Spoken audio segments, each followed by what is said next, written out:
After I have the fold, I take a look at my page that I'm doing, and I look and I say, okay, there's a chunk here that I'm going to have writing on.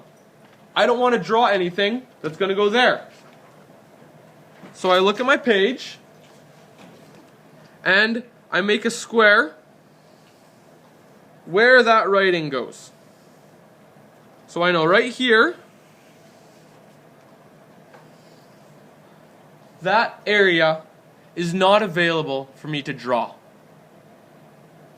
It's not there. So now I'm going to look at the rest of the page and think, what do I want here? How should this page look? Since the writing's on this side, I'm going to want to put something here, right? Something that'll fill this page, something that'll relate to what it says here, the words here, that'll fill here, that'll show more of the story by what you can see than just the words. There's a little bit of space right down here at the bottom, but that's not a lot of space. Maybe I'll have some details there, maybe put something interesting, but there's not a lot interesting there. So I go first, what am I going to put on this big area here? And if I look at my story, I'm describing the setting in two different ways. I have Roy, he's in a kitchen type area. He's peeling potatoes. We know he's dealing with food. But that there's a window. He's standing by a sink, but he has a window in front of him, and he's looking out the window at the mountains, right? At the forest and the mountains and beyond. So what I know is I'm going to want to have a window here. I'm also going to want to have Roy peeling potatoes. Okay? So, start thinking, well, I'm going to have Roy right here. The window's going to be in this area. So, let's make sure I can draw Roy. Alright, probably going to show him from behind, because I want to be able to see the window, and he's also looking out the window. So here's my drawing of Roy. Trying to think, how did I describe him? How can I show what he looks like from how I've described him? I know he was tall and lanky, so I'm going to try and draw someone who's tall and lanky.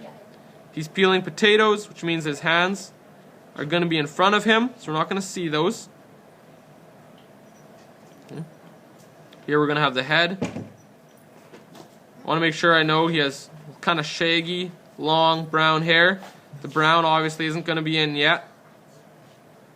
I'm just going to kind of create a mess of hair there. Alright?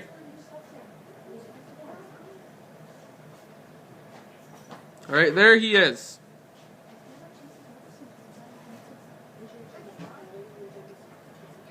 Now I know he's peeling potatoes, which means there's going to have to be a counter in front of him. Okay, so here's a counter. Here's the bottom of it. And we've got to have a big pile of potatoes here. So potatoes are round. I'm just going to do a whole bunch of round things. Don't need to be very careful because potatoes are odd shaped, right? Okay. Going to want a trash bin where he's putting the potato peels. Okay. So maybe we see a couple peels here. And then I need this window. Window is obviously important. We're going to see a lot from it. So I should make it a big window. There we go. I'll have the mountains in the distance.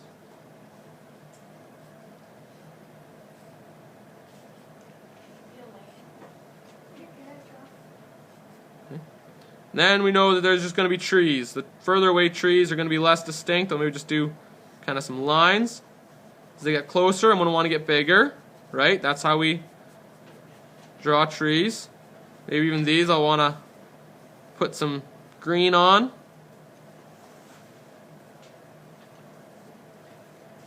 When I'm doing my good copy, it's possible that I might even just kind of color most of it green and put a little bit of brown here and there to make it look like a forest that's full, alright? So you can't even see the floor. So there we go. Now I kind of have my picture.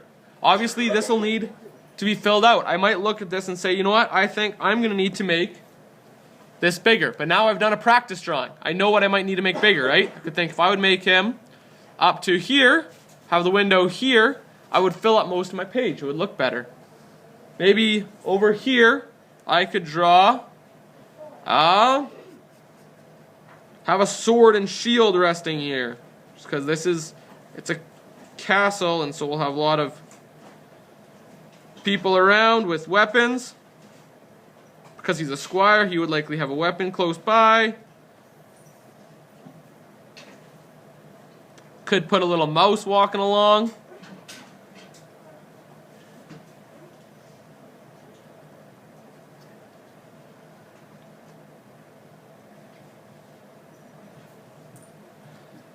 Lots of different options of what I can do now.